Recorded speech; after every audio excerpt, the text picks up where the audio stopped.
Hello guys, this is CodeNCode and this is the 10th lecture of this dynamic programming series part 1.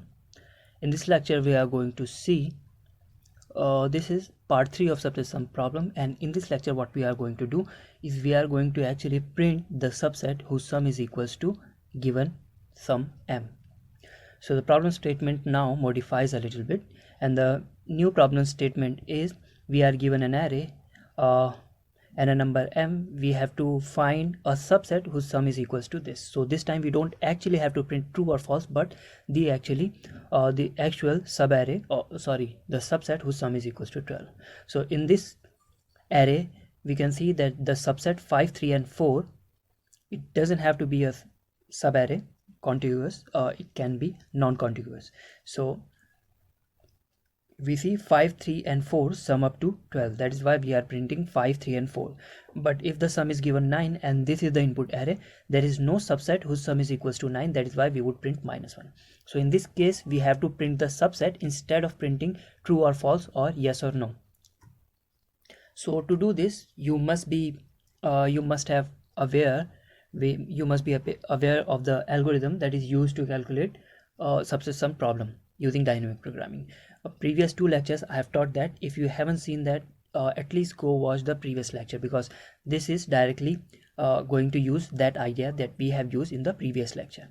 So what we have here is that we have a DP array of size m+1 where m is the total sum. Now one by one, if you remember from the previous lecture, one by one what we do, we try to extend the current subset, current set. So what we would do first, we would try to insert 2 or extend our current set with the first element of the array. I have explained everything in the previous lecture. Now to do this, what we usually do, we would start from this position, and whether the current sum 12 can be made using 2 or not. For that we check position 10. If position 10, if we can make sum 10, then using the current element as 2 we can make sum 12. So this is what we used to do. And if a current sum can be made using some subset, then at that position we were saving 1, otherwise 0, right? But in this approach what we would do, 0 would indicate that the current sum cannot be made using any subset of the current set, and to indicate that this sum can be made, instead of saving 1 we would save the last element which is used to make this sum. So we see 12 cannot be made because there is no way you can make 10, so and so forth till 2. Using the current element 2 you can make sum 2 because sum 0 can be made. So initially in the previous lecture, if you remember from the previous lecture, what we used to do, we would insert 1 here because sum 2 can be made using 2. Here instead of saving 1 we would save 2. 2 indicates the last element you would use to make sum 2. Now the last element we are using 2, that is why at position 2 we are inserting 2. So now using set 2, what we can make sum 2 and make sum 0. Now let's extend it further and now try to add element 5. For that we will start from the 12th index, and we see we cannot make sum 12 because there is no subset which is able to make sum 7. So if using the current set you can't make sum 7, then you can't make 12 using the current set plus this element. So we would keep going towards left till we hit 7. Since using the current set we are able to make sum 2, hence we are able to make sum 7. So in the initial approach we would save 1 here, but now we would save 5 because 5 is the last element which is used to make sum 7. Now we would go to 6. There is no way you can make sum 6 using element 5 because for that you need a subset whose sum is equals to 1. But using the current set there is no way you can make sum 1. That is why there is no way you can make sum 6. You would continue to 5. Now 5 can be made. That is why at index of 5 we would insert 5 because the last element used to make sum 5 was 5. Now using 2 and 5, these are the subset we can make. These are the sum we can make. We can make sum 7, we can make sum 5, we can make sum 2, we can make sum 0. Now let's further extend it for third element. Again we would start from 12. There is no way you can make sum 12 because there is no way you can make 9. You would go to 11, then you would go to 10, and you can make some 10 because you can make some 7. And how we know we can make some 7? Because at index 7 the result is the saved value is non-zero. 0 indicates you cannot make that sum, non-zero indicates you can make that sum. Now, so since we can make some 10, that is why the last element that is used to make some 10 was 3. So that is why at index 10 we would insert 3. We would go to 9. Since you can't make some 6, that is why you can't make some 9. We would go to 8. Since you can make some 5, that is why you can make 8. So at index 8 we would insert 3, which is the current element. You would go to 7, but since 7 is already some 7 you can already make, so we would simply continue. You would go to 6, you can't make some 6 because you can't make some 3. You would go to 5. Now since 5 is already achievable, so we would continue because at index 5 we are already having non-zero value. You would go to 4, there is no way you can make some 4 because there is no way you can make 0. You would go to 3, you can make some 3 because you can make some 0. That is why you would insert 3 at index 3. Now the question is why we are doing this, why instead of storing only 0 and 1, why we are storing the last element which is used to make this sum. Now this, if you call it the previous value, these previous value would help you to know which was the subset using which you were able to make that sum. Say for example you wanted to make some 10 and you wanted to print the elements using which the total sum is going to be 10. So since to make the sum 10 the last element we used was 3, so definitely 3 is in our subset whose sum is equals to 10. So we would print first 3.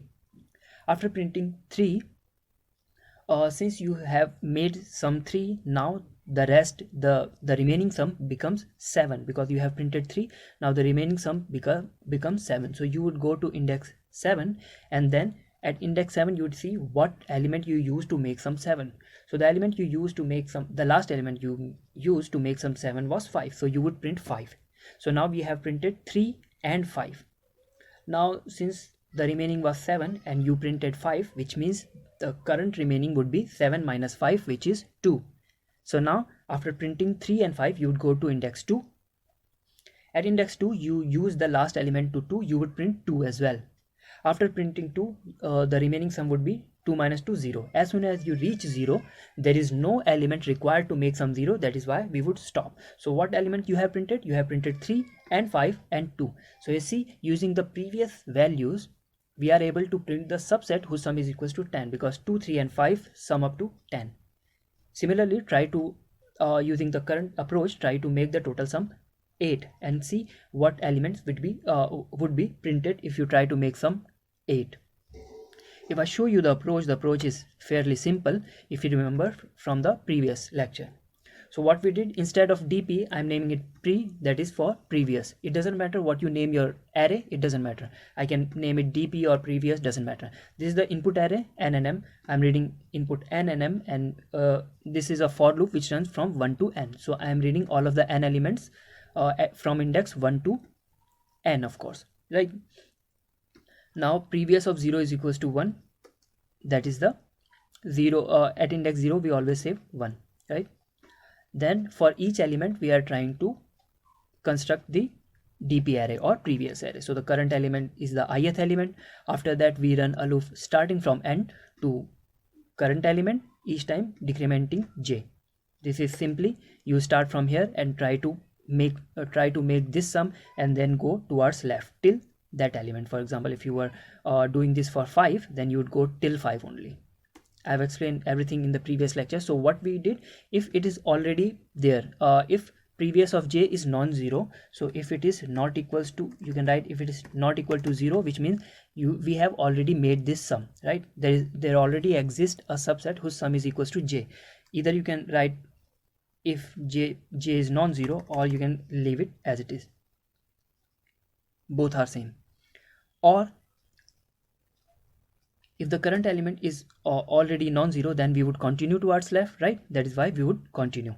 Otherwise, if j minus current, that is why that is if we were making the sum for say 4, and to make sum 11, what we know, to make sum 11 using last element as 4, some 7 must be there. So if you are not able to make some 7, then using 4 you won't be able to make some 11, right?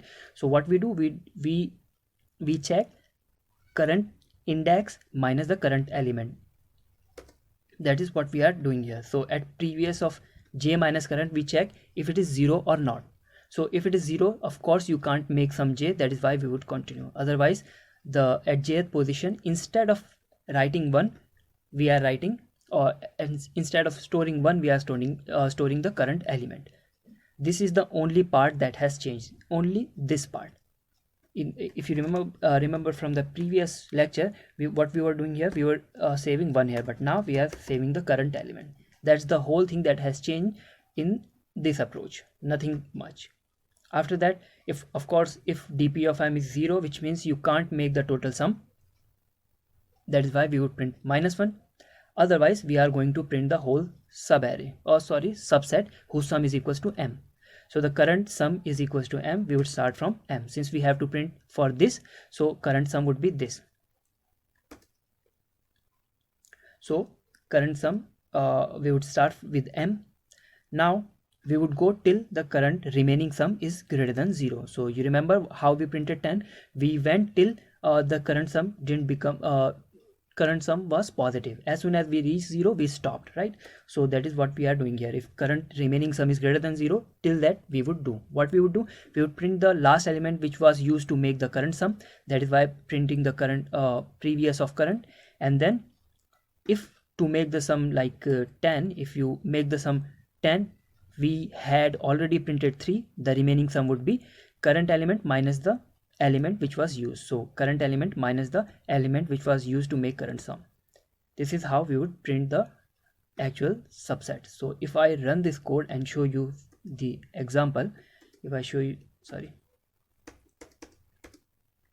you this example, you see there are 4 elements and the total sum we want is 12. The elements are 2, 5, 3 and 4. So you see the result is 4, 3 and 5. If you add a 4, 3 and 5, the result is of course 12. Let's test for another number. Say for the same input we wanted to make some, say 8. Okay, so for 8 we wanted to make some 8, and there are 4 elements, 2, 5, 3 and 4. See, 3 and 5. Using the sum 3 and 5, you would be able to make some 8. Now let's try to make a sum which is not possible to make. Like I have 4 elements and I wanted to make some 1. Elements are 2, 5, 3, 4. There is no way you can make the total sum 1 using these elements. That is why the result is -1.